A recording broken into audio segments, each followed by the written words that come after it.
Good evening, everyone. Once again, I appreciate everybody's time. This is Eretmis Cyber Chat.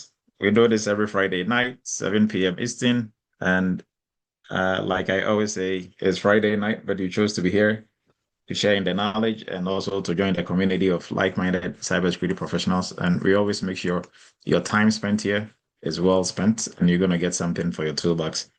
Tonight, we are going to be discussing PCI DSS, one of the big authorities in the cybersecurity space, and career options in that space. And for those, maybe you've heard of PCI, or you probably had a training. They mentioned PCI for 2 or 3 days, and you think you really know PCI. We are going to find out, right? So we are jumping in, and we are still allowing some folks in. So if there's a little delay, please bear with us. All right. So before we start, how do you all like the Dr. Edu picture that you see here? Anybody see any difference in the picture? Any observations on this picture?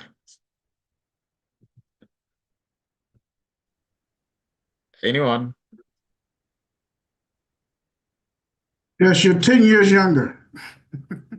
Yeah. Yeah, so this is actually I think an AI version of Edu's picture, but I think AI tried, right?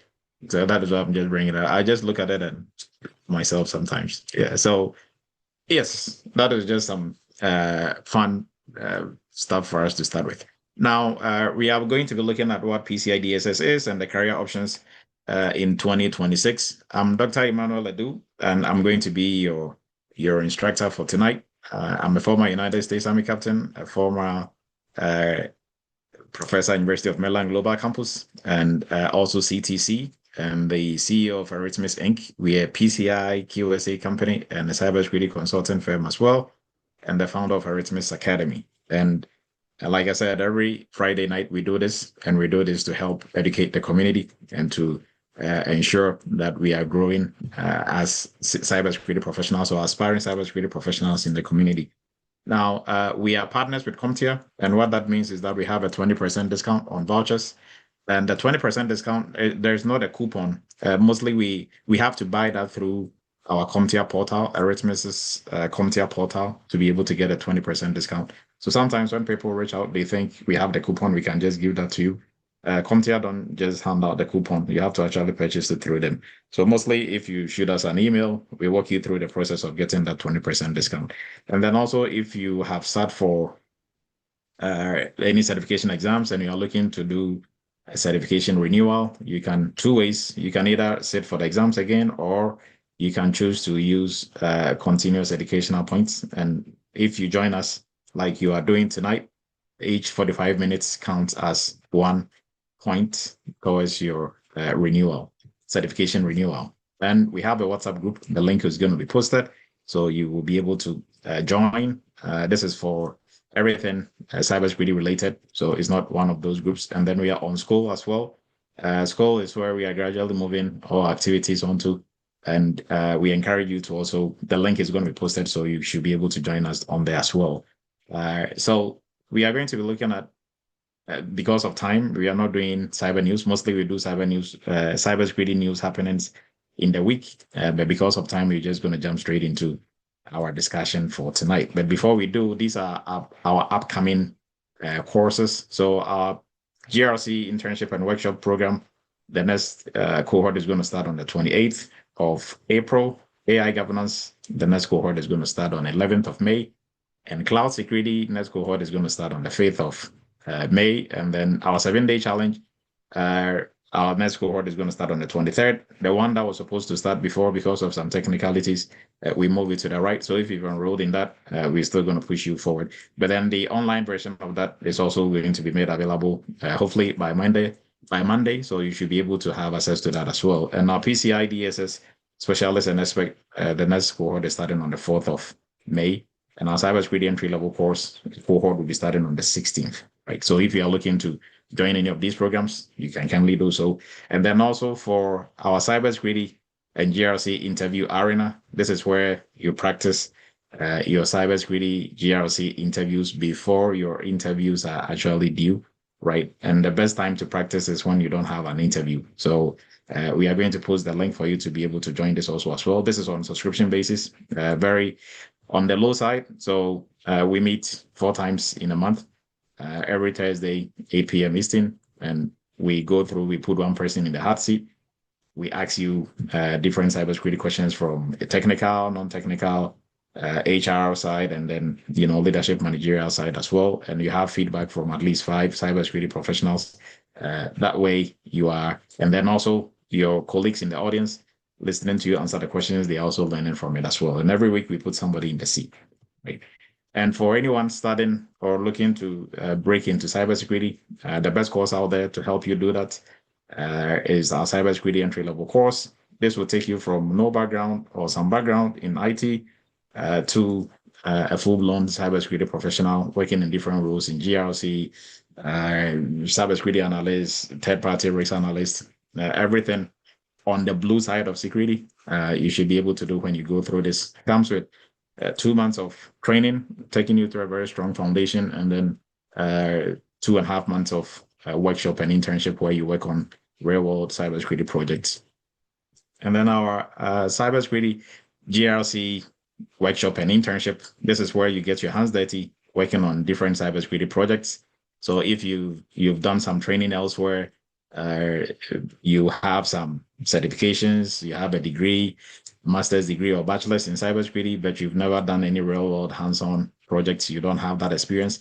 This is where you build that experience before you actually get a cybersecurity job. And this will help you to scale your interviews, because during interviews, you are speaking to what you've done, not what you read or a certification you have, right? So no matter how smart you are, you can learn all you want, but if you've never done something, you've not done it, right? And when it comes to interviews, employers are looking for what you've done, right? So they ask you practical questions, not definitions and stuff like that, right? Or list the different components of. They're actually looking for how do you conduct risk assessment? What is your experience doing a third-party project? So those are the things they're asking. And if you've never done them, no matter how smart you are, you can talk your way around in circles, but then you are not going to get a job because it's obvious you've not done it, right? So this is where you come to work on real-world security projects. And for folks already in the security space, if you are looking to polish up on the cloud, become a cloud security professional, and to add to your portfolio, or even if you're starting off, you've done with your entry level, you can still jump into the cloud. This is a vendor neutral program. That means we go over AWS, Azure, Google Cloud. It's also very hands-on. You work on different projects in the cloud, right? So from your GRC side to security itself, and I mean a whole list of it, going through all the different big cloud service providers like Azure, Google Cloud, and AWS, right? So, and then our AI specialist, our AI governance specialist. So this course, I cannot stress on this enough. If you are either in the cybersecurity space already, or you are looking to start a new career, you are looking at cybersecurity as an option, AI governance is also a very good option for you to look at. Right now, this we are looking at the non-technical side of AI, meaning you are not going to be the one building the AI tool or system, because then that means you have to be a programmer before we can even branch you into that side. But here you are going to be the one managing the governance, so the use, the risks, the governance, the compliance, and ethics, and everything that has to do with how we manage and how we use AI in our organization is what you are going to be doing. So I cannot stress on this one enough. This is for everybody. Whether you have some cybersecurity background, you are working in cybersecurity or not, you need this. And this field is gradually, is a very fast growing field, just like how cybersecurity started. Although this is kind of going hand in hand with cybersecurity, but it's going to far outpace cybersecurity in terms of the use of AI now, right? So this is one really good course to look at if you're already in cybersecurity. This is a must-have. It's not nice to have, right? And then also our PCI DSS for anybody and everybody looking to break into the 200K, 250K, 300K cybersecurity jobs. This is the program that is going to help you to do that, right? Become an authority in the PCI DSS space. And that is what we are going to be discussing tonight. And with that, we are going to move into our discussion, which is what is PCI DSS and all this noise about PCI DSS that has been going on for a while. We are going to go over it extensively tonight, so you know exactly what we're talking about when we talk about PCI, right? So, and before we jump into the PCI discussion, any questions or what is your take on PCI? And not the folks who've gone through PCI here already, but for people who've not gone through our PCI class, like what is your take? Or if you think you've taken PCI, or if you know you've taken PCI elsewhere, what really is PCI? What is the idea behind PCI DSS? Right? Why was it formed, and what is the implications of PCI in cybersecurity in general? Right? Any takers, at least we take 2 or 3 people. You can raise your virtual hand. We give you the floor. So you're just going to tell us what you know about PCI and why you think it's important in the cybersecurity space. And then we are going to start with our discussion.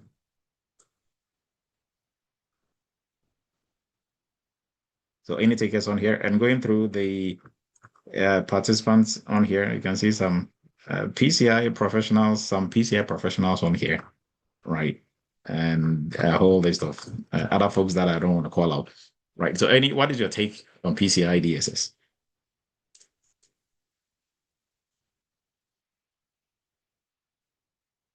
Oh, there was a hand up. Actually, I think somebody unmuted themselves. What is your take? PCI DSS. Have you heard about PCI DSS? What do you think is about? Yes, go ahead. Can you hear me? Yes, you're a bit faint, but if you can increase your volume a little bit. Okay, let me use my headset. Hold on, let me close my headset.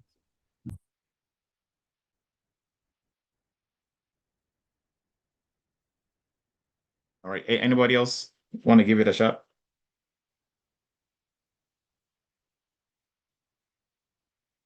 I know everybody on here. Yeah, can you hear me now? Yeah, I can hear you now. Okay, the little I know about, first and foremost, my full name, Constance Sorikpete, and the little I know about PCI DSS, I think it's a framework that is designed to reduce, specifically to reduce credit card fraud. So it's to ensure that the environment that is holding or housing uh, credit card transactions are well protected. So there are a series of, I think there are security controls that they are expected to to have or to follow to ensure that their environment is well secure and is being protected against credit card fraud. So all card holder data is to be well secured. I mean, in a nutshell, anyway, that is what I Okay. think PCI is. Thank you. Good explanation. Anybody else? Your take on PCI, and why do you think PCI is important? Or I mean, yes, PCI is one of the frameworks. But what is your take on PCI compared to other ones?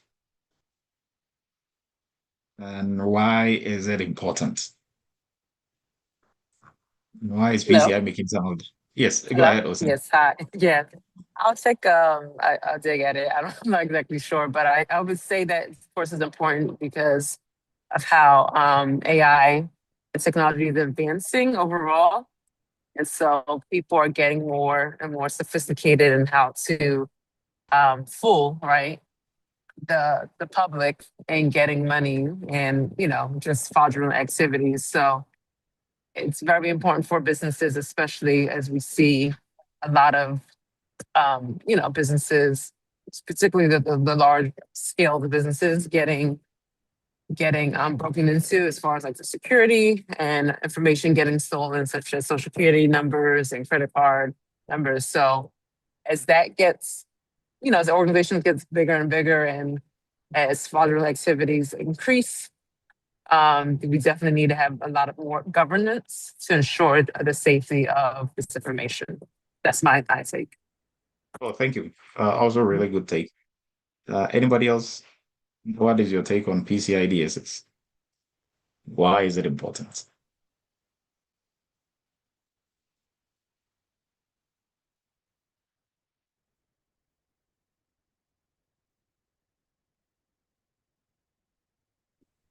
Hey, Doc. Or yes, go ahead, Renee.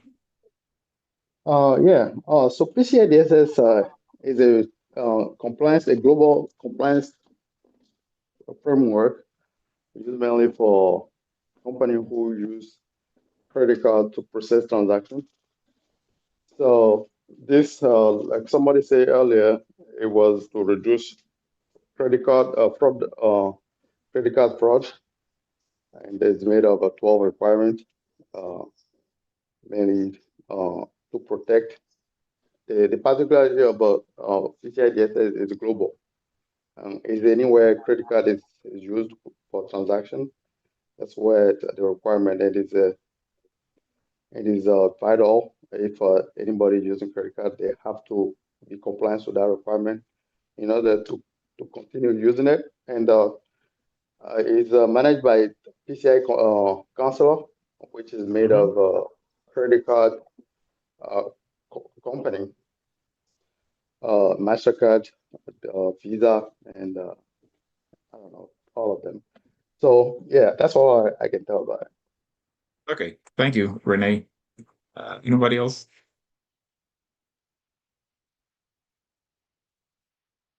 Now, if you were the you were a bank and you issued credit card and debit card to your customers and you allow companies to accept these, do you think it is prudent to at least put in place some measures to make sure your cards are protected?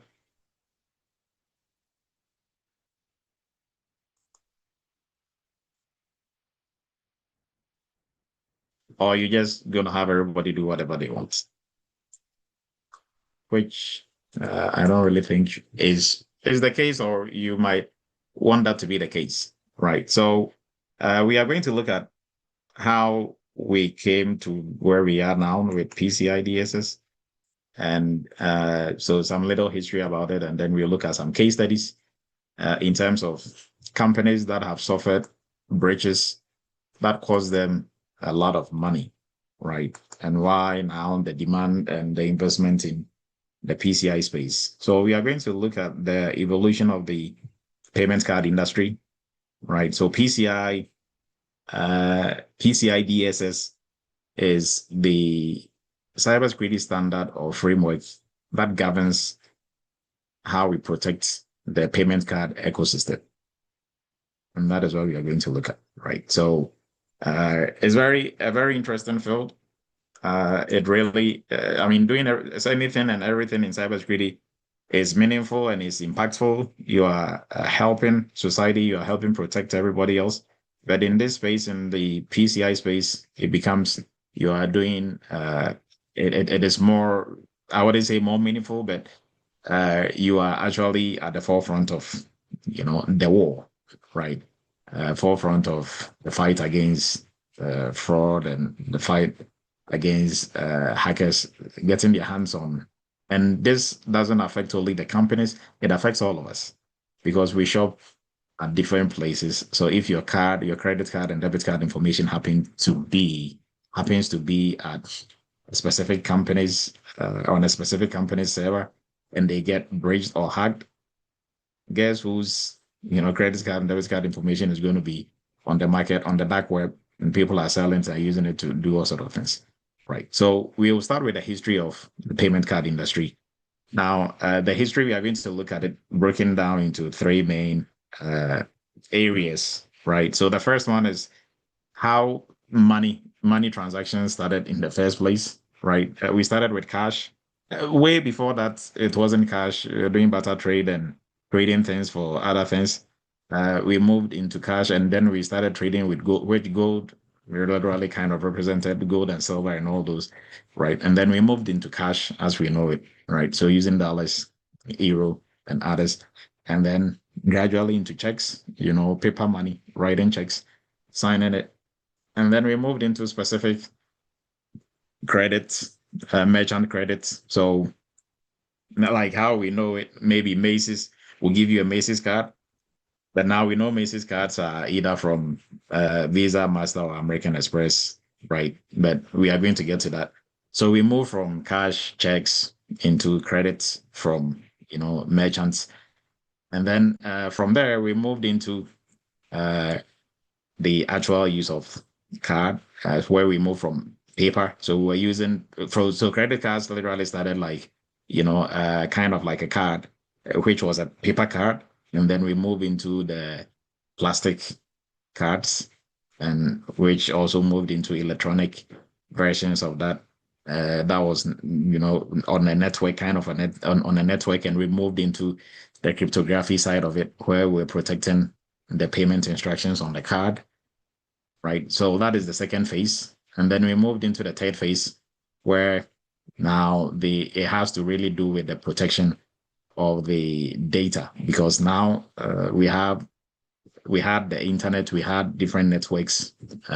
We moved from, even with the cards, we moved from paper to plastic, which had data, card payment instructions on it, and that was encrypted. But now, that whole time, when we had checks, when we had cash, people were doing, they were, creating fake currencies. So they will literally, make their own money, right? And that was a big issue. There is one guy, if you want to look him up, he was called Victor Lamprin. Victor Lamprin, he was one of the most sophisticated con men maybe the world has ever seen. He's the guy who sold the Eiffel Tower to one Frenchman for, I think in today's currency, it would have probably been maybe $1.5 million. Yes, he sold the Eiffel Tower. Right. You can look that up. And in 3 months, he tried to sell the Eiffel Tower again to somebody else, but that one didn't work out. So he ran away back to the United States. But the reason why I'm bringing him up is that this guy was making fake dollars to the point where his fake dollars became the real dollars, and the real dollars became fake dollars. That is how sophisticated this guy was, to the point where now FBI and Secret Service, everybody has to get involved and arrest this guy and put him in jail, because literally he was going to turn the country upside down. His fake money became the real money. The real money became fake money now, right? So even when we're using cash, you have malicious people who are doing that. When we move into checks, it became even worse. Have you seen the movie Catch Me If You Can?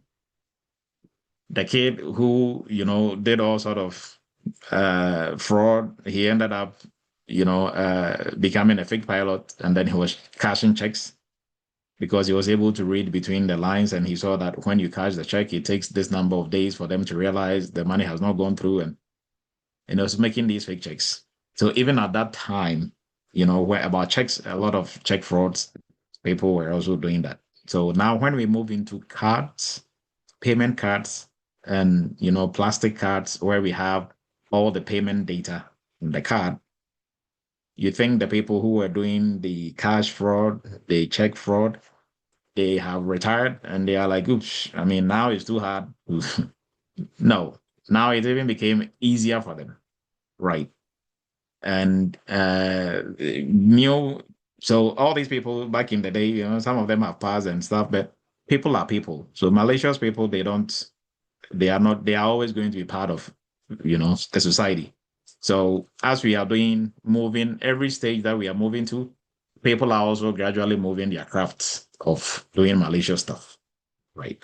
So now the third stage, the third phase of this is protecting payment cards. So that has also evolved from how we do the protection from clerks who were, or if you, at the time that you were going to the bank and other places even for the cash, for checks, and we have people who were kind of keeping an eye on it, but still, they wouldn't be able to catch everything. It moved from clerks who were in charge of making sure payment cards and payment data were kept safe, to fraud investigators, to operation staff, now moving on to more specialized PCI, DSS, cybersecurity professionals, and third-party professionals, and in that space, right? So the evolution of the payment industry and security, this is kind of the genesis of it, right? Now we can go a little bit more deeper into it, but we are just going to, this is just a summary of it. Now, also looking at the first credit card, first debit card that came up. So the very first type of card that was ever used was from Diners Club. So Diners Club and American Express. It was first Diners Club in early 1950s, and then American Express also came later down the line. But American Express didn't start off as American Express, as a credit card company or a card brand. They were in the traveling business, and they moved gradually into this space, right? And Visa and Master also came out of. So Visa came through America. Bank of America was the ones who really started Visa, and later Visa became a full entity. Mastercard also came through a combination of banks, so they kind of came together and they started that, and that has also become an entity on its own. And Discover also started off, they've also they are an entity of their own. It wasn't really started by any bank. It was more towards retail and, merchants giving them credit for consumers to be able to buy stuff, right? So we are going to briefly look at the genesis of how the transformation, so this is roughly what we just discussed. So transformation from commerce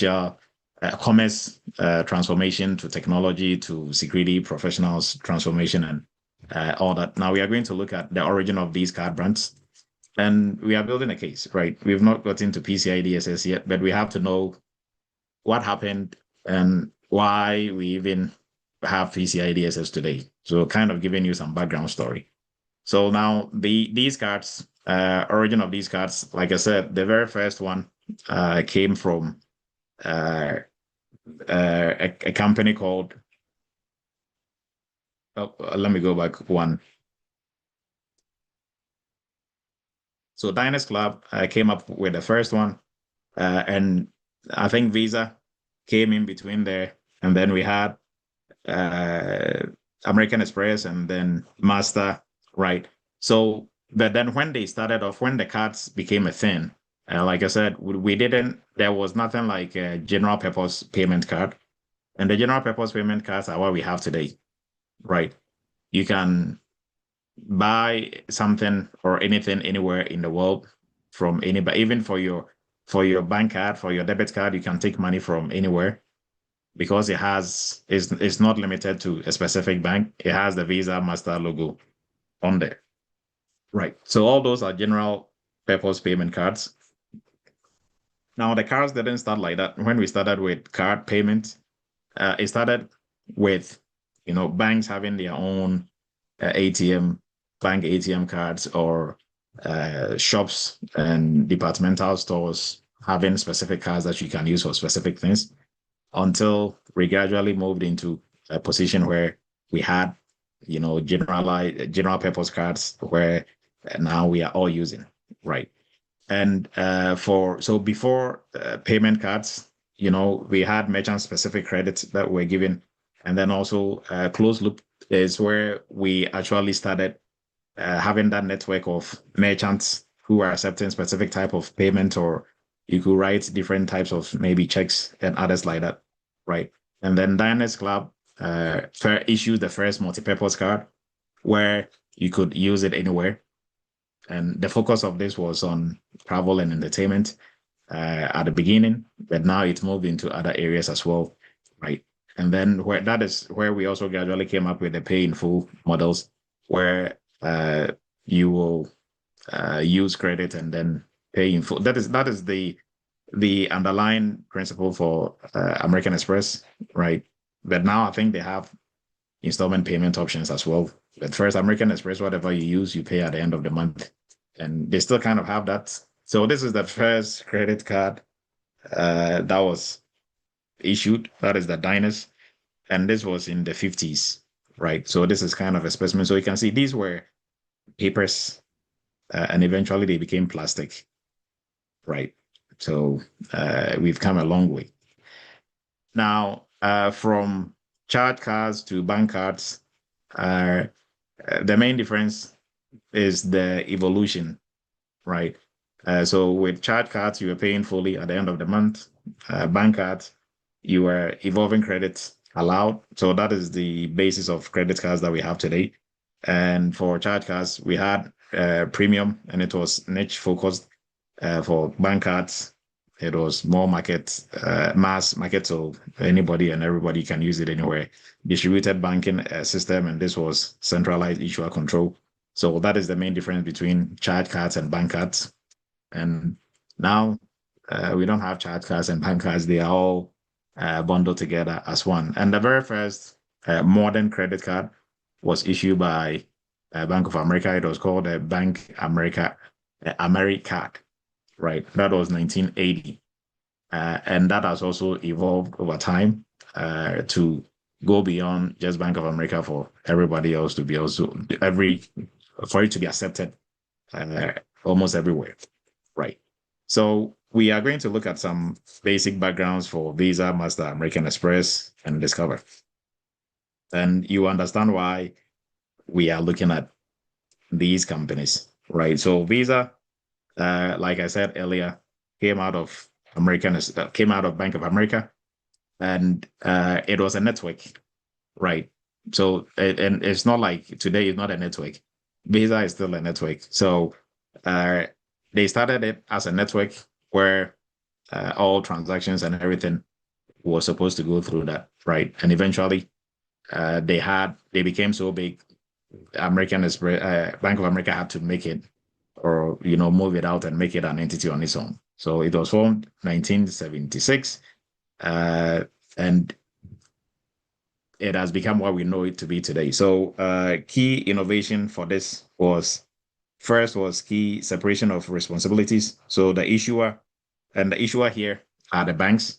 The banks will manage the credit risks, whilst Visa manages the transactions and the rules, right? So like I said, so if you make a payment, how it is being processed and all that was handled by Visa, but Visa wasn't the one that was going to issue credit because they are not necessarily a bank, right? So the banks that is what Bank of America started with.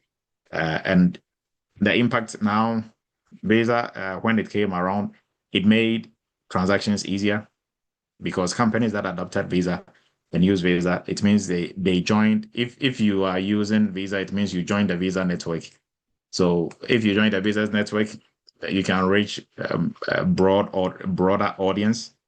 And then also in terms of transaction, if you're a bank, other Visa users from different banks can also make or do transactions with you as well, right? And Visa started, they are the leaders, or you say they are the ones who started payment card security, right? They were the ones to come up with the very first standard that is called the CSP, right? And they still have the standard up to today, even in the midst of PCI DSS. But PCI DSS is the ultimate standard, right? So that was before PCI DSS. Visa came up with this to help protect card transactions and card data and all that, right? So now we move into MasterCard. So MasterCard, unlike Visa, didn't come out of one bank, but it was a combination of different banks that came together to also form their own network where transactions will go through that network as well. So in the same light, MasterCard or Master, they do not give credit, but they run the transactions instead, right? So it came from a collaboration between different banks to come to build this. And they first started somewhere 67, right? And then 79 is where they actually came up with MasterCard itself. So they started from somewhere and eventually became MasterCard. And also with this, the idea behind it was the banks that came together. I think it was 16 banks or 17 banks. They were all partners. And when it came to, any risk, type of risk, it was a shared risk among themselves, right? It wasn't just from, unlike Bank of America that started Visa, but eventually Visa is not under them anymore, right? And then we have American Express. So American Express also founded in the 1850s.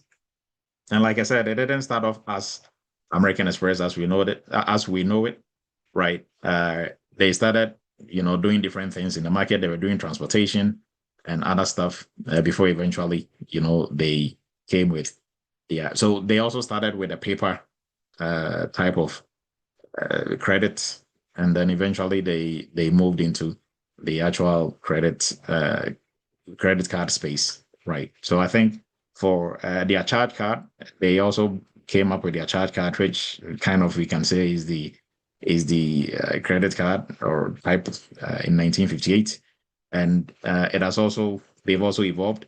Now they work as a closed loop, and what that means is that they are the creditors and they also process the transactions as well. So unlike Visa and Master that they are not creditors, but they process the transaction and they have their network. Bank of America, on the other hand, they do both, right? So, and then Discover, also similar to what American Express is doing. It also founded in 86 by CS, and for them, they also have a closed loop. Same thing. They issue the credit, they lend you the money, and then they are also the processors of it, right? So in PCI terms, they are the issuers and they are the acquirers at the same time, right? And for them also, they do almost the same as American Express, but their target audience is a bit different, right? And in all four, Visa, Master, American Express, Discover, Visa kind of started early, so they still have the largest market share compared to the others, and I think followed by maybe Master, and then American Express, and then Discover, right?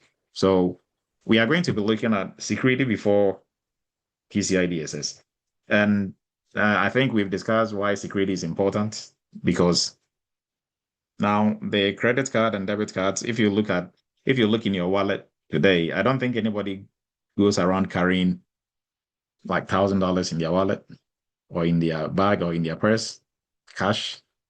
Nobody does that. I don't think, unless of course you really need to use that money to go pay something and you have to pay in cash.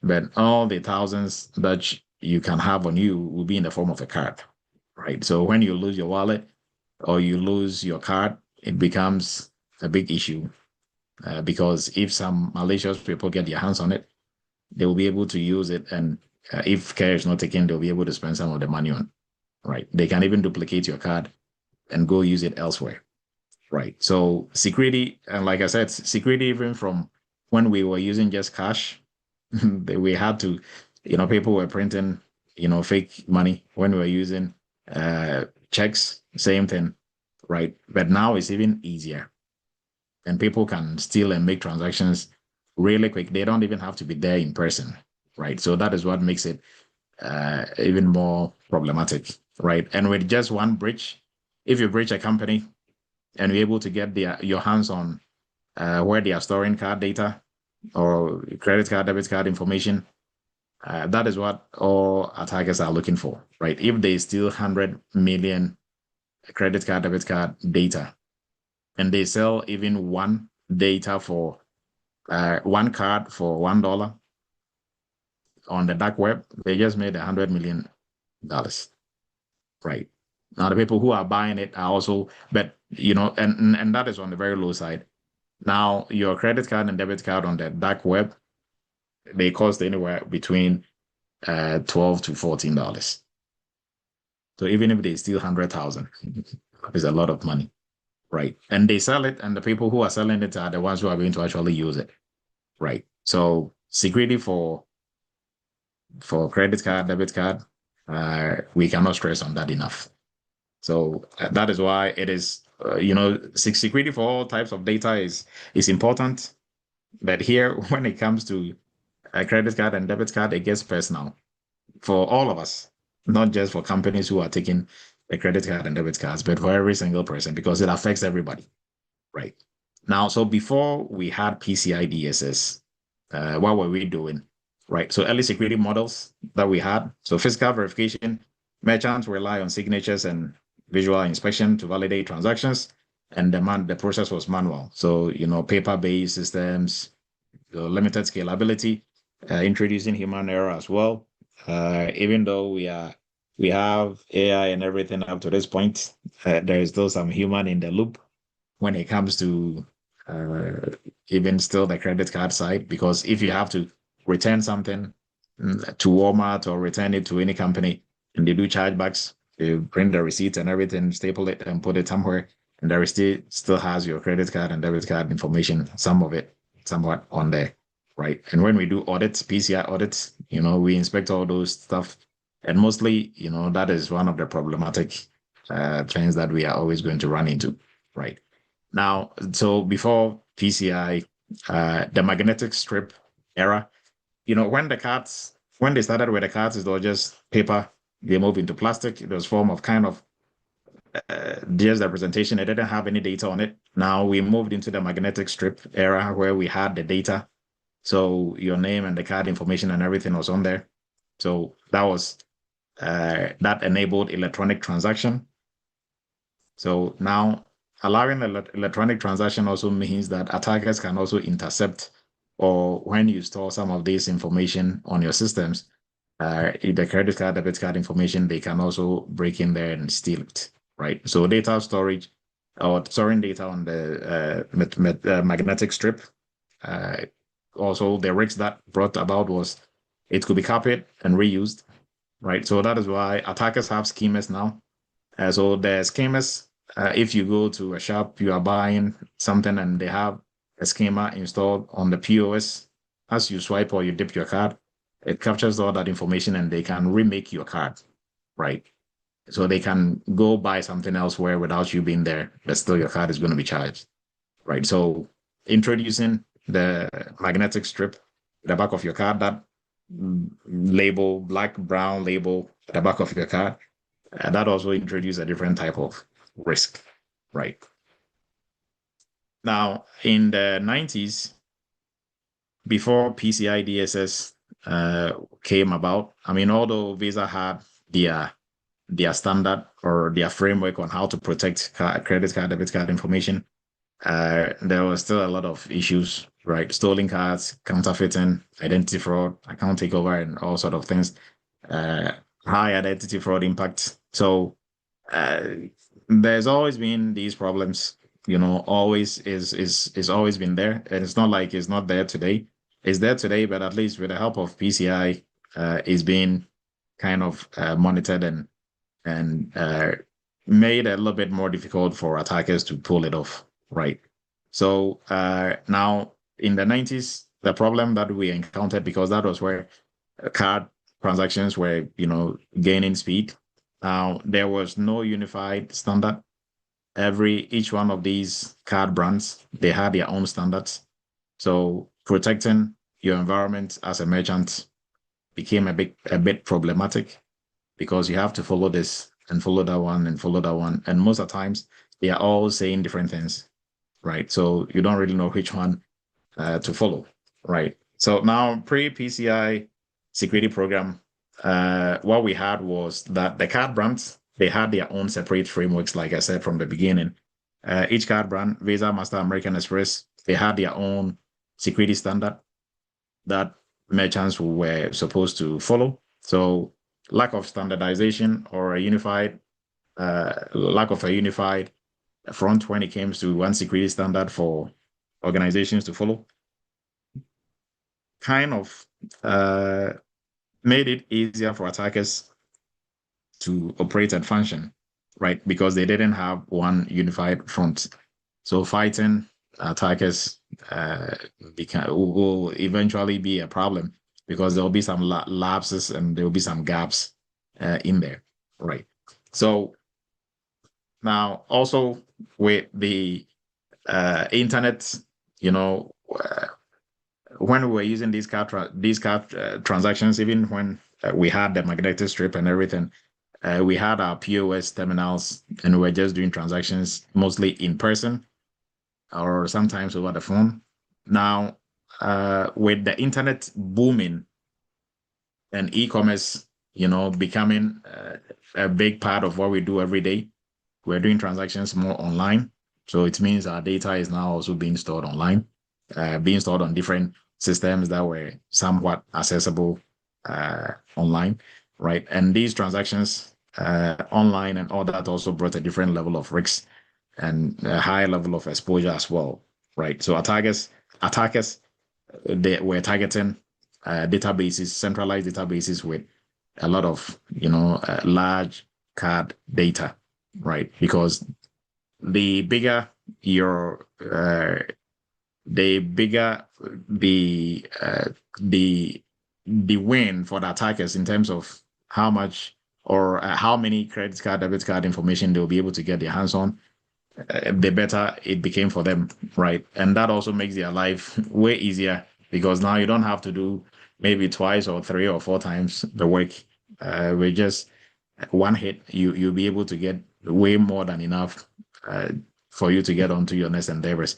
Now, some case studies. So in 2006 was when the card brands, they decided to come together because of poor data handling, weak passwords, lack of segmentation, and some large-scale breaches that we are going to look at some case studies on for later on.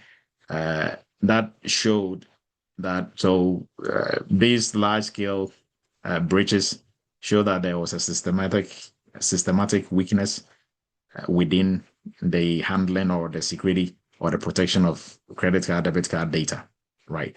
So that really was what inspired the creation of PCI DSS and why PCI DSS was created. So the core drivers or the main goals for establishing PCI DSS was to have a unified security standard, right? So all the card brands that we've looked at, they were trying their best. Everybody was doing their part, but still that wasn't enough. And from the discussions that we've had up to this point, it is only prudent for them all to come together to have a unified front. So somewhere around 2004 was when they started working on or developing PCI DSS. So the goal here was they combined the existing frameworks, right, and added more to it to come up with PCI DSS. Now, we are going to look at who created PCI DSS, right? And then also the goal overall to protect and to help reduce breaches and fraud when it comes to cardholder or account data, as we call it now, cardholder data, right? So 2006 was when Visa, Master, American Express, JCB, all the major card brands in the world, they came together and they formed a company. And the company was called PCI SSC. So PCI SSC is simply the PCI Council, as we call it, is the Payment Card Industry Security Standard Council, right?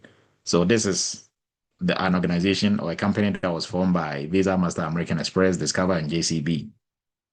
Now, they formed this company purposely for these two things. The company would be creating security standards for them, and then they'll also be training everybody in the industry on these security standards. They will also be qualifying auditors and assessors who are supposed to audit and assess merchants and service providers when it comes to these standards, right? So that was the main objective that was set for them. So this year, 2026, PCI Council will be 20 years this year, right? And they have some, I think, during their community meetings or their annual conference that they have, they might probably have some celebration or something going on in that space, right? Now, PCI Council developed PCI DSS as a standard. So we have PCI Council and PCI DSS, right? They all have SC at the end of it, so it will kind of get a bit confusing. But just the council, PCI Council, they are the ones who create all the standards in the PCI space. So PCI is simply payment card industry, right? So with that, we are going to move into some case studies. Now, this young man here, like I call Anki Willie, and for folks who've gone through the PCI course, you know Anki Willie, and we use Anki Willie as an example. He was a notorious bank robber, and his idea behind robbing banks was that why go rob why go rob any merchant like Walmart or any other shop? Why waste your time doing that? Because to him, if you do that, you're wasting your time. Because all that money that they are getting for the day, where are they going to take the money? To the bank, right? And this was back in the day where electronic transactions to the bank and stuff was not, it was physical cash that they were taking to the bank. So instead of going to hit 2 or 3 Walmarts or some Target, shops, he'll wait till they take all the money to the bank and then he'll rob the bank. And he was very, look at how he's dressed here. Very high tech, high speed bank robber. He was very successful in robbing a lot of banks. He was eventually caught, but his goal was he was not going to waste his time robbing different companies. He was going to go straight to the bank because that is where all the money is being kept. Now, what does that mean today for credit card and debit cards? Why waste your time? Still same analogy but today, why waste your time? Go rob the bank because all the money is not physically at the bank. Is on their date on their on credit card and debit cards that are being stored, on different databases. So it's not even with the bank anymore.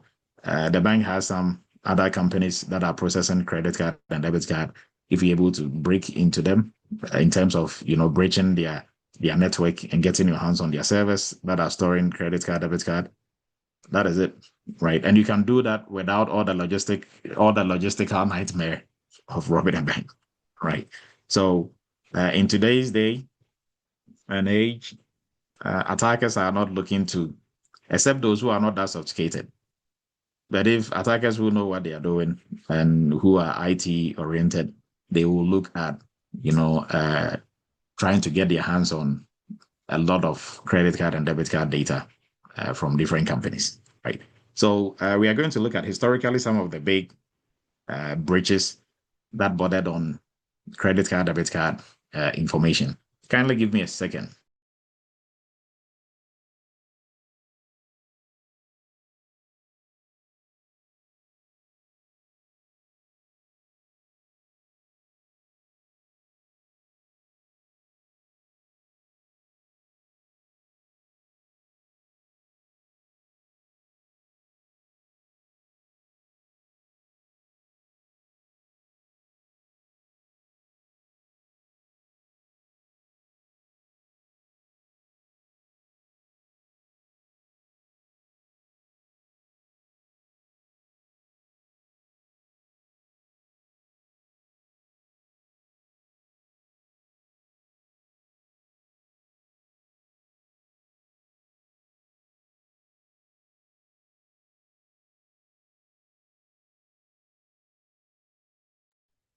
All right, sorry about that little wait.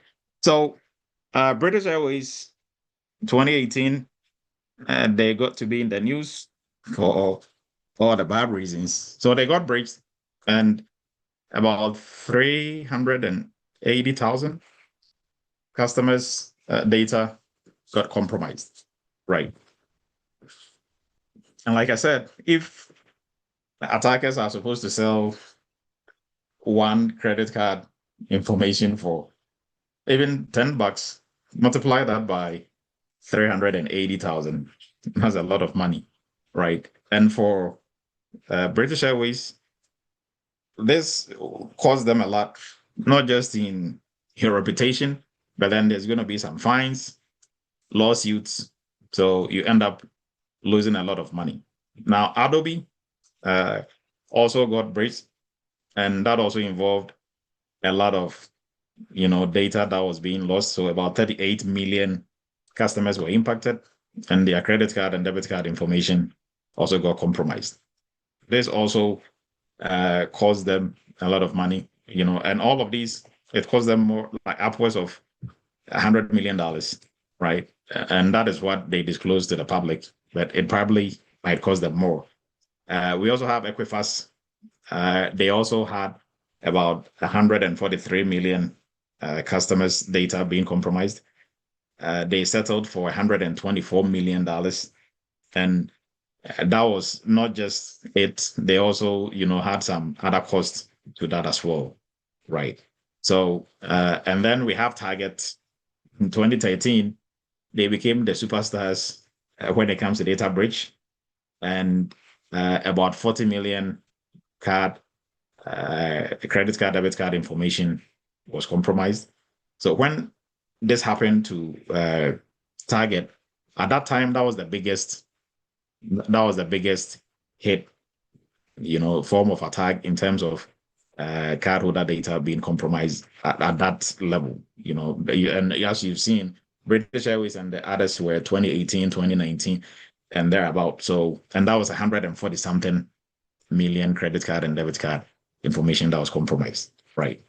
And Target also, it cost them almost 200 and something plus just in legal fees. And, it's obviously going to cost them more. So this is just to give you some background for you to realize how much this is not a joke to the companies. They will pay. I mean, they cannot pay you enough to help them save them all these problems, right? So if they pay you 300,000 a month, 300,000 a year, and they are paying 5 security professionals the same that amount, how many years is it going to take them for them to reach 222 million, right? So that is why they are paying big money to help keep them out of, this space of getting breached. So, and for all the companies that were breached or if they got breached, PCI initiates, or the card brands, they'll initiate an investigation into their breach. And no single company was in total compliance with PCI DSS when they got breached, right? So they were not following everything, all the standard, everything layout in the standard like they're supposed to when they got breached. And that is also going to come with some fines and others. So some of the industries that are a big target when it comes to, attacks that borders on credit card, debit card, obviously the industries that handles a lot of credit card and debit card, like retail, financial and information, food services, hospitality and accommodation. These are some of the industries that handles a lot of credit card and debit card. Right. Now we move into the big question: what is PCI DSS? Right. So PCI DSS is a standard, a cybersecurity standard or framework. And if you are new to the cybersecurity space, what is a standard? What is a framework? Right. A standard or a framework is a sort of a list of things that we have to do, regardless of if it's a PCI, if it's HIPAA, if it's a list of things that we have to do that we call controls that we have to implement to make sure that our security in terms of how we are keeping credit card or health information or whatever information is safe. We are keeping it safe, and we are doing all these things to make sure it is safe. So it covers everything in cybersecurity. So what we are doing to protect our network, to protect, to train our people who are using this information. What are we doing for identity and access management? What type of encryption are we using? Right. All that, there's a set of, I call it a checklist of things. And the things you have to do is what in security we call controls, right? So the controls you put in place or you have to implement in a company. So if an auditor comes through to do an audit for PCI, they are also going through the same controls and checking if you've actually implemented what you're supposed to implement. Right. So PCI DSS is a standard that is used to, the main goal is designed to protect, to outline or to give you a list of controls you have to follow to protect credit card and debit card information. And guess who, is supposed to follow, or who is supposed to stay in compliance with PCI DSS? There is, any company or service provider that is doing 3 of these things. So according to PCI DSS, any company that is transmitting storing, or processing credit card or debit card information. If you are doing any of these three, whether for yourself or for somebody else, you have to stay in compliance with PCI DSS. So you can do one of the three, you can do two of the three, you can do all three. You have to stay in compliance with PCI DSS, right? So if you are not doing any of these three, then you don't have to. Now, the caveat to that is if somebody is doing that for you, you still have to stay in compliance with PCI DSS because the credit card, debit card information that they are processing, storing, or transmitting is from your customers, not for them, right? So you still have that responsibility of staying in compliance with PCI DSS, right? So now, who will have to do this?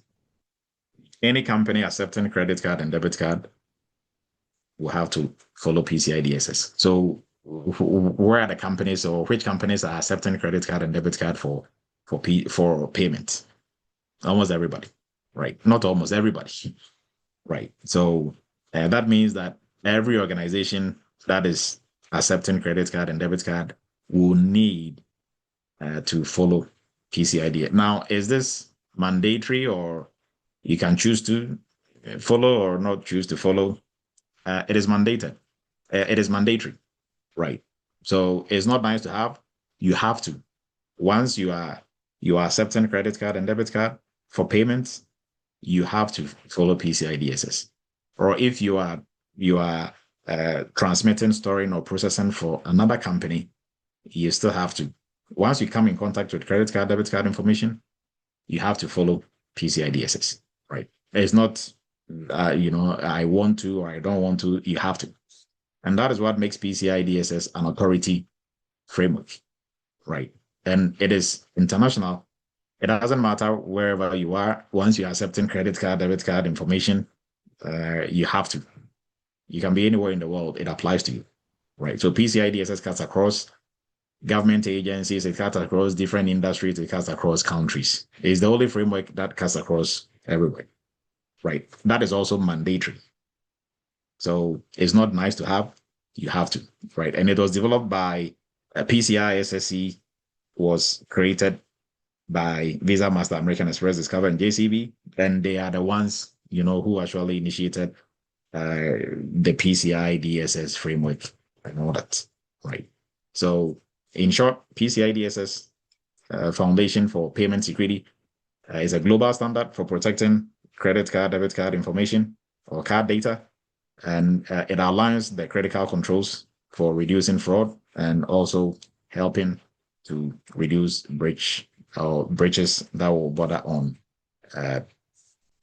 credit card, debit cards, right? Now, for PCI DSS, how it is structured, they have just like it follows the trend for most of the common frameworks that we have out there. We have 6 main goals, right? So the whole entire framework was formed around 6 main goals. We call it goals, and the 6 main goals is this. So for almost every framework, if you are used to cybersecurity frameworks or standards, they follow the same trend, right? They'll have their main objectives, and then they will have sub controls under those objectives, right? So for PCI DSS, you are going to hear about the 6 goals, and then there's 12 controls, but here we call it requirements. In PCI, it's requirements, it's not controls, right? So 6 goals. Now the goals are the 6 main things that PCI DSS seeks to achieve. And the first one is to build and maintain a secure network. And with that, when we go into the sub controls, there's a whole list of them. So we have 12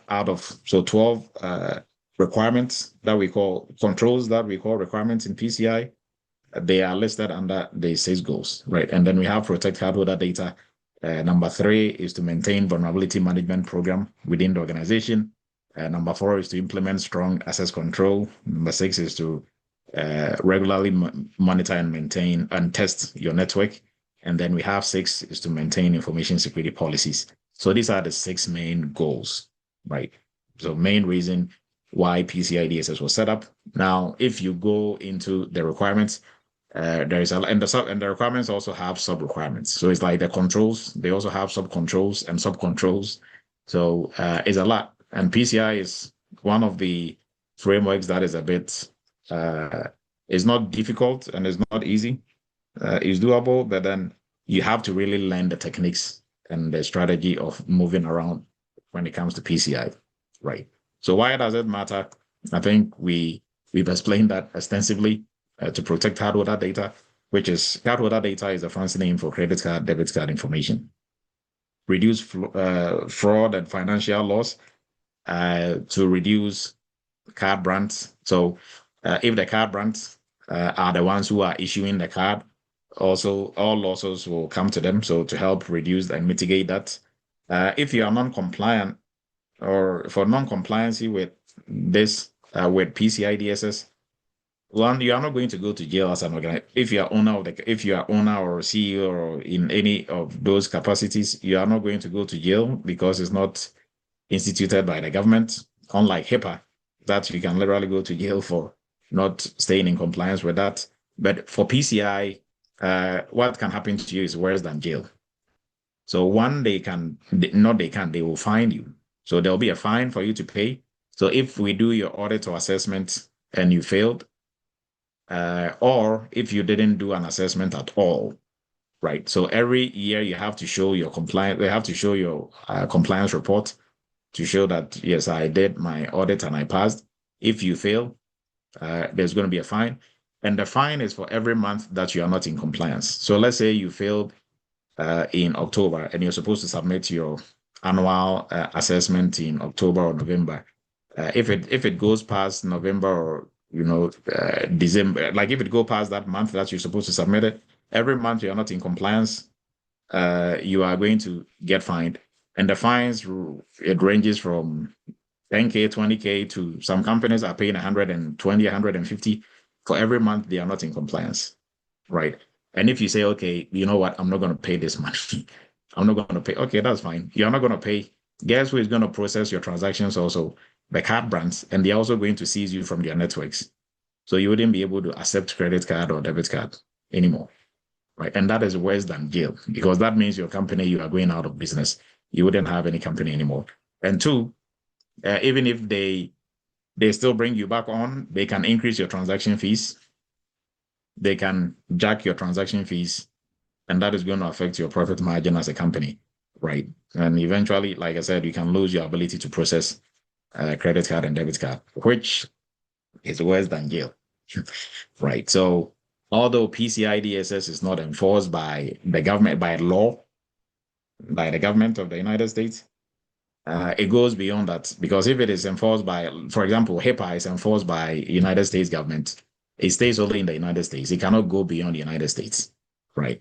But PCI, it cuts across every country, every border.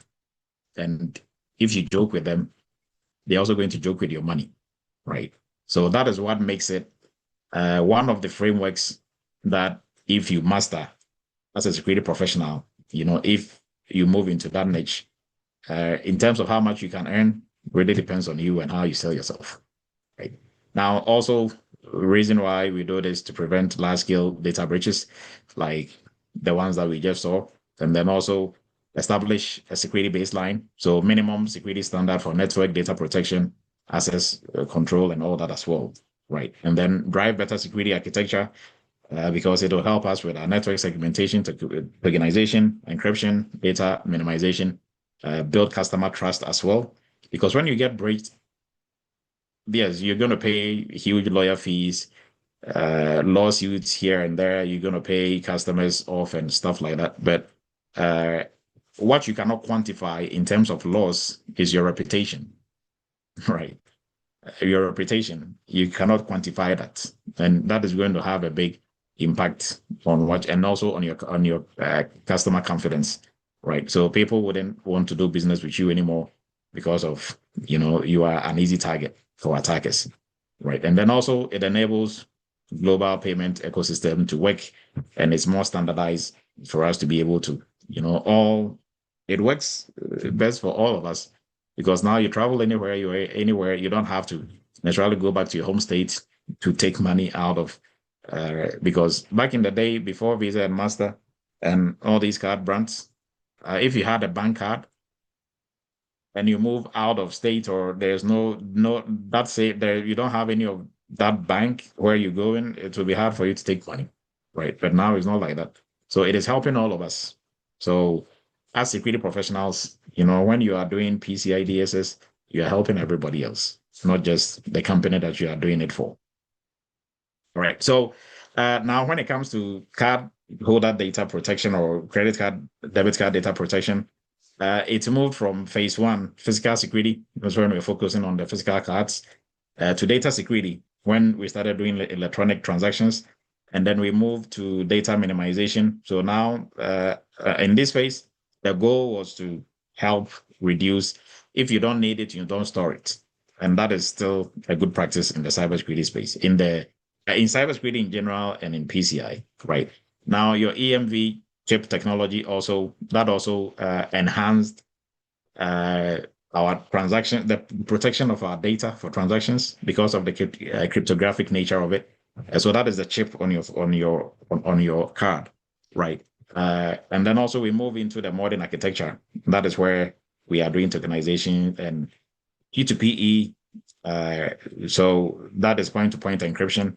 And then the goal of that is also to help reduce the scope. Now, scope and all that, we are getting too deep into PCI. Now, when it comes to payment card industry professionals, so for people who are doing PCI now, before PCI, where did we still have payments? Professionals who were doing stuff before PCI? Yes. And that we are also going to categorize that into phases. So proud to maybe within the PCI space evolution, we've moved from operations and fraud, so where we're manually detecting fraud, to electronic systems where professionals were needed to work on the network to monitor transactions and to see how systems were working well. And then we moved into information security era, where cybersecurity integration, we moved into risks of hackers, risks of malware. So proud to phase three, risks of hacking and malware and data breach were not a thing, right?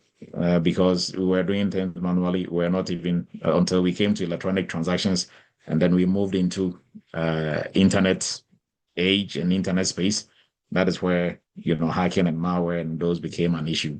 So as we are technologically advancing, and how we do transactions are also advancing, then the professionals within that space are also growing and advancing and moving from one stage or one phase to the other, right? And then phase four is where we came to PCI professionalization, where we have roles like PCI compliance managers, PCI analysts, we have auditors and assessors like QSAs and others, right?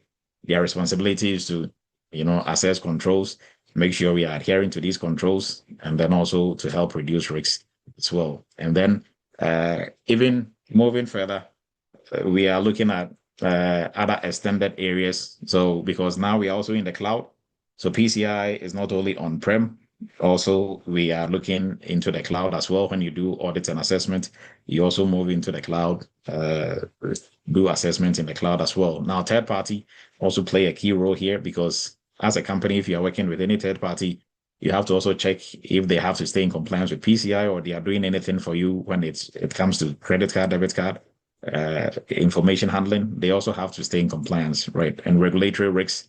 All of this is part of what we will call the modern governance twist to what we do for PCI, right? So before and after PCI, I think we've almost looked through all of that. So before PCI, we were more reactive, and the standards were fragmented. They were all over the place. After PCI, it is more standardized, it's more proactive. That is why every company, every 12 months, we have to audit you and make sure you are in compliance. Mindset shifts. We are moving from detecting fraud to preventing breaches and securing our environment, right? And PCI DSS carry opportunities. So with everything that has been said so far, with the background, the intro, where we've built ourselves up to, right? For career opportunities in the PCI space, how is it looking like? So for PCI job titles and salaries. For PCI job titles, you are going to see it in all different kinds of, shapes and forms.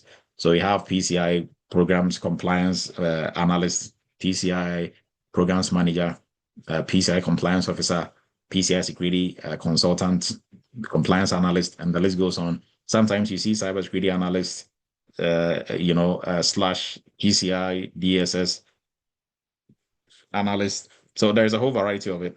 Right now, the job titles, whilst they are good, you have to really look at the job description to know for sure this is a typical PCI job or it is just a cybersecurity or GRC role that just will have a PCI twist to it, right? So mostly, if you see any job description, that is just talking generally about everything else, GRC, cybersecurity, and it's just asking if, okay, you should have a good working knowledge of HIPAA, PCI, SOC 2, right? That is not a PCI job. PCI jobs will speak from the first line in the job description to the last line, everything is PCI, right? And that is a full-time role in the company. It's not a cybersecurity analyst and you're helping with some PCI stuff, right? Companies who do that, maybe they are not matured in terms of their security setup, because any company that is matured and knows what they are doing, they should have a PCI, at least a team of PCI professionals, or at least one person leading the PCI charge, right? Now, in terms of salaries for the PCI space, really, you shouldn't be taking anything below 160, 180, 100, and right. That is if you don't like money. I mean, you can aim for 100 and 150 and 60 and thereabout. But for anybody who's gone through Eretmis training, if for a PCI role, you shouldn't be taking anything below 190s, right? 90, 200 plus. We have students who are getting paid 250, 300K per one job. They are not doing multiple jobs, one, right? So, and there's PCI jobs. Well, are there PCI jobs there? Most definitely, right? Whilst others will say, well, but when I looked online there, well, not all PCI jobs are online, right? And now, especially, and I think next week or a week after that, we probably do something about LinkedIn, right? How to show your authority on LinkedIn and how to attract recruiters without you even applying to jobs, right? I think most of us are just waiting to see a job post before you react to it. And sometimes it's even past the reaction time, right? But PCI jobs, I mean, like we just went through, which company is not accepting credit card or debit card? Every company. So, and PCI is not just one of those frameworks that you can just throw anybody who thinks they know cybersecurity in there. They are going to be lost. PCI is a whole world on its own, right? And for folks who are in the PCI class now, they'll tell you, right? When you start off, you think, oh, yeah, I think I know security, so I can. Until we start taking you deep into PCI, where this is where you realize, oh, okay, it's not that easy and simple, right? It's not hard, and it's not difficult. It's not hard or easy. It is doable. You just have to know what to do. If you don't know what to do in any field or anything, the thing becomes hard, right? But once you get to know, oh, okay, these are the steps. This is what I'm supposed to do. Now it is not that, as you used to see it. So example of some of the industries that would need or that are yearning for PCI professionals, almost everybody, but we have retail, e-commerce, health, food services, health providers, insurance companies, financial institutions, banks, government agencies, nonprofits, educational institutions, transportation, professional services, software companies, and the list goes on, right? So so almost everybody and almost all industries, they need PCI professionals, right? So the need for SMEs, PCI SMEs, why do they need somebody to handle PCI full-time on the job? PCI is a complex standard.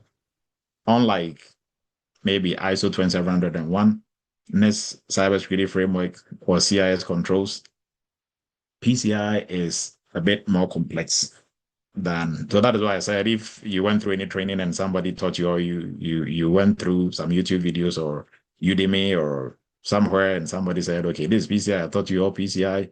Well, Yes, you know the intro to PCI and maybe some things about PCI, but you are not ready in any means to be a PCI compliance manager, programs manager for any company. That is a serious company, right? Because you are going to, if they don't fire you, you are going to leave the job and run yourself, right? So PCI is complex because it has so many different components moving at the same time, right? And how you react and how you do stuff is based on how you are able to position all these different moving components and your understanding of the environment of the company and tailoring PCI to them and keeping updated with all PCI changes and stuff like that, right? So for PCI experts, you're supposed to have a deep understanding of the standard and guide the company through the compliance process, right? So for to be a PCI SME, you really have to, and it's not also about theory. And this is about doing, right? So you need to have a strategy whereby your company is constantly in compliance with PCI all year long. So you have your daily, weekly, monthly activities and a lot of other things that you have to do to make sure your company is in. And then also one thing about being a PCI SME and why they are needed in companies, PCI standard keeps changing almost every now and then, right? So there are a lot of changes that are going on from time to time, and you need somebody to really keep up with what is going on and the different changes that is happening in the PCI space. And then when it comes to risk assessment, PCI experts, you are looking at risks in a more comprehensive way, and it's a bit different from how you tackle risks in the normal cybersecurity or GRC space, right? Similar, but this you are looking at some, more different items. Now, audit preparation, every company will have to undergo a PCI assessment or audit. Now, you as a SME for the company, you are responsible to make sure your company is ready when your QSA companies like Eretmis Inc. shows up. You have to make sure your company is ready. How do you ensure your company is ready? There's a lot of techniques and strategies that you have to, put in place, and you do your own internal assessment, right? And then we move into resource management. So PCI involves ongoing monitoring, testing, and maintaining security standards. And that also requires a lot of resources within the organization. So if you don't know what you're doing, you wouldn't be able to handle this, right? So in summary, if you're a PCI expert in a company, and you can be working for a merchant company or a service provider. So that is just the beginning of the complexities of PCI. When you are using ISO to do an assessment or SOC 2 or any of these frameworks, every company is every company. It's just one company. In PCI, we have two categories of companies that you are going to assess, merchant or service provider. Now, we can also have one company that is a merchant and a service provider at the same time. So are you going to do one assessment or two assessments? So you see where PCI gets a bit complex. And if you are doing a merchant side, what is their level of validation? Are they level 1, 2, or 3? Right? If they are level 2 or 3, if they are level 2 to 4, then they have to do self-assessment. So for self-assessment, we have self-assessment, SAQ A, B, C, D, and different variants of that. Which one of those are they going to use for the assessments to even do your internal assessment? And if you have to choose A, then for A, we have A and AEP. Are they using A or AEP? Right. So all these is not to scare you and let you know PCI is not a, if you don't know, it becomes complex. If we walk you through and you actually do hands-on, like our PCI program that we have, we sit you like you're going to go through the theory concepts, get a foundation, and then we move you into hands-on. You work on projects, and you are going to work on real-world projects. Once you are done, anywhere you go, you are going to be the subject matter expert because people on the job that you're going to meet there, you are going to know way more than them. You would have done more than them, right? Just like all our other programs. So these are some of the job titles, especially also for the senior roles. So senior PCI engineer, senior compliance manager, PCI manager, and the list goes on, right? So for the list and all these lists, guess where we got this whole list from? From PCI jobs that are online, right? So PCI jobs, there is a whole list of them. Now, this is some typical PCI duties that you are going to run into, right? So you are going to assist in leading and monitoring PCI compliance programs verify that all PCI DSS controls are documented, operational, effective, collaborate with development of cross-functional products. I'm just going to, jump some of them, perform gap analysis and review as needed, oversee and sample periodic monitoring and review of audit logging, and the list goes on, right? So if you go through, this is a typical PCI job description. So you are going to see it is not your normal cybersecurity analyst or third-party analyst or any of those. This is speaking, everything it is speaking about is PCI. So if a job description looks like this, then it's an actual PCI role. If it doesn't, it sounds like any other cybersecurity role, then it's not a PCI role, right? So with PCI certifications, now I know that is one big question. When it comes to PCI certifications, now within the PCI space, there is only one certification that you can sit for as an individual. That is PCI-P, right? Now PCI-P is the only one. All other certifications, they stay with the company. So for example, Eretmis is a PCI QSA company. If Dr. Edu is a QSA, Captain AJ, and others, they are QSAs. If they leave Eretmis today, they are no more QSA, right? Because the certification is attached to the company. You get a certification through the company. So if you are not part of the company anymore, you leave the company, you don't hold that certification anymore, right? So unlike Security Plus and CISA and others, that even when you leave the company, you are even, I mean, that you don't get that through a company. It's through your individual effort. If you sit for the exams and you pass, you are good to go. But here, PCI-P is the only one that you can have as an individual, right? Now, are employers looking for somebody with PCI-P or what other certifications aside the PCI specific ones that you need to be able to work in this space? There is no specific certification. What employers are looking for is strong PCI DSS knowledge and skill, and everything else is a bonus. So if you have Security Plus, Security Analyst, CISSP is a plus, right? If you have PCI-P, it's a plus. But mostly for folks in the PCI space or chasing PCI, I wouldn't necessarily even go take PCI-P first, get the skills, learn, come through Eretmis, get the skills, do projects. Once you get a job, you will get not just PCI-P, but you are going to get ISA, that is Internal Security Assessor, and then PCI-P at the same time on your company's money, not your own personal money, right? And you just have to do it one time. You get ISA and you get PCI-P, in addition, because the PCI-P training is embedded in the ISA training. So you don't need to have PCI-P before you can get a PCI job. And for other certifications, you can have any certification. It's good. The main things employers are looking for, or what they really are looking for, is one, you have a strong PCI DSS knowledge and skill. You can navigate the complexities and the technical nature of PCI DSS, right?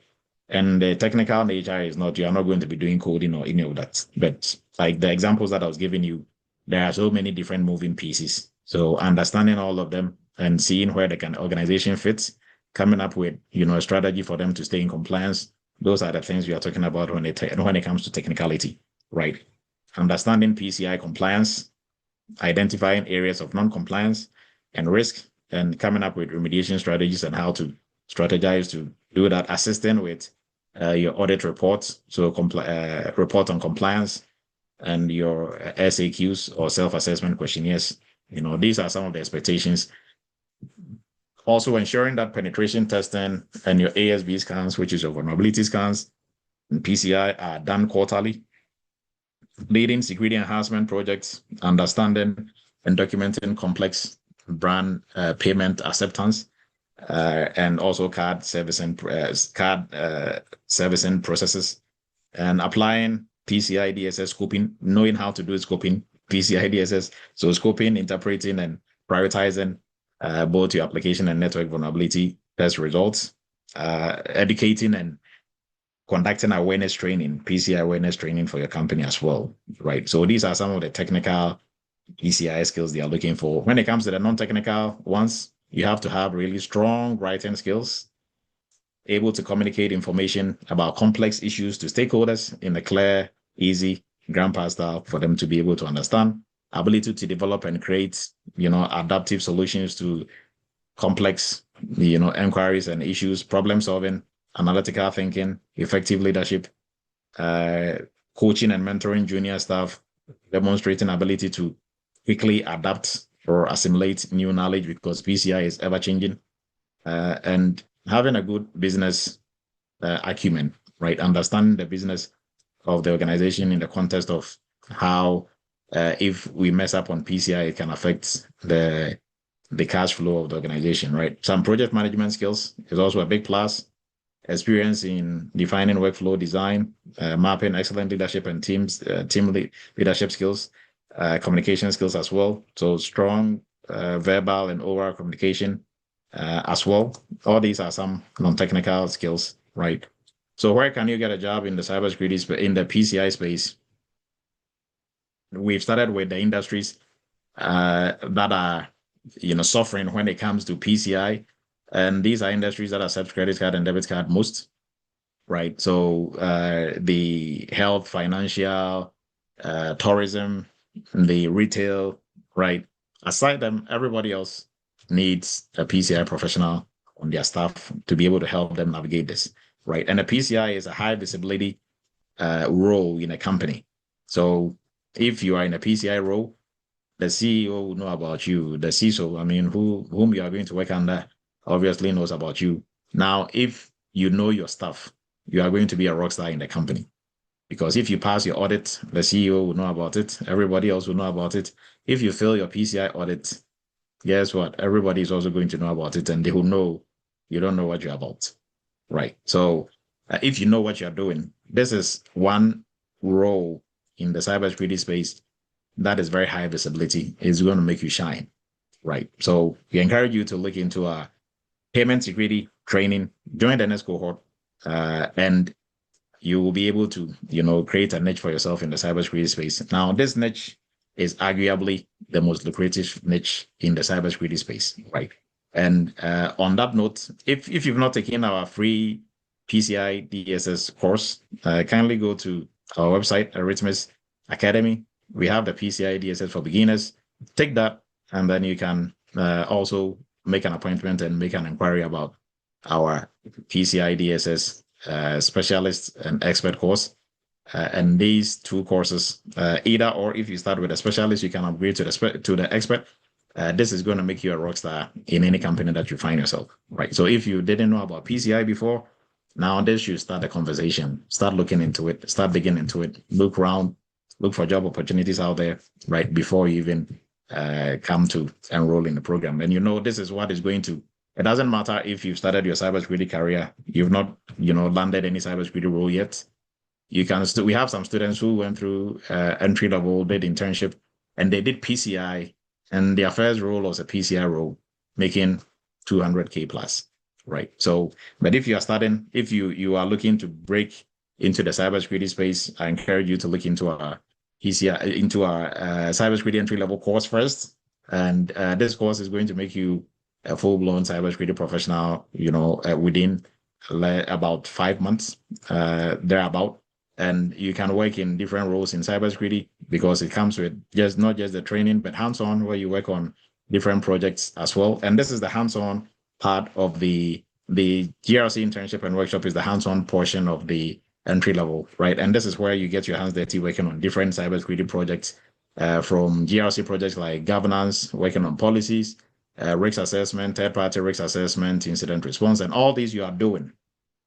So if you've just been studying cybersecurity and learning for all this while, it's time for you to do, right? So this is where you're actually going to be doing.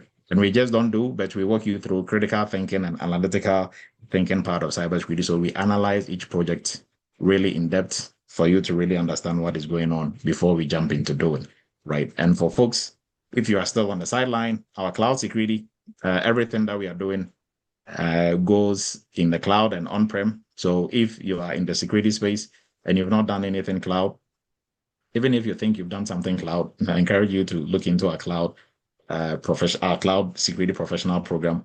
This will cut across different areas like AWS, Azure, Google Cloud, and it's also very hands-on. You are going to learn a lot and do a lot, right? So whatever you think you've had in the cloud, when you come here, you know that now this is where you're actually going to start learning the cloud from scratch. And our AI governance, this is the course everybody must take, regardless whether you are new in cybersecurity or you're already in cybersecurity. If you're already in cybersecurity, it's a must. If you are new to cybersecurity, yes, it's an option that you can look at, right? But this is also very hands-on, and you are going to learn a lot and be able to do, a lot when it comes to protecting our AI systems that we are using, helping companies stay in compliance with the different AI standards and regulations that are coming up all over the place. And then our PCI DSS, if you want to make 200K plus, this is the program that is going to get you there, right? If you want to specialize in a niche in the cybersecurity space, this is arguably the lucrative niche and is the authority framework that cuts across industries, countries. So you can get jobs all over the place, anywhere in the world. They have to stay in compliance with PCI DSS, right? So on that note, we are going to be wrapping up. If there are any questions, you can kindly bring it up. And our WhatsApp link has been posted, so you can use the link to join WhatsApp. And if you have any questions, there is a link in there. If you want to have one-on-one, talk about your special situation and how best we can help you break into the security space.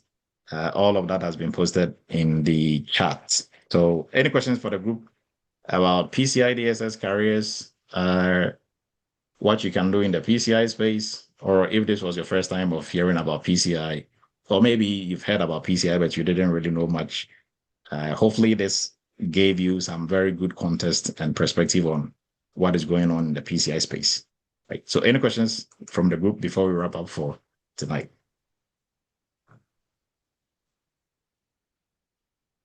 All right, everyone. And I saw some team lives in here.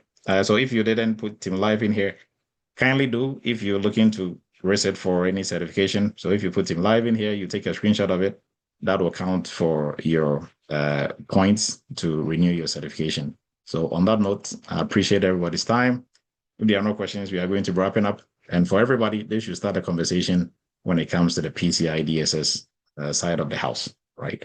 So I appreciate everybody's time. Have a great and wonderful weekend. We are going to meet same time next week for another edition of another educative session of Cyber Chat. Have a great and wonderful weekend, everyone.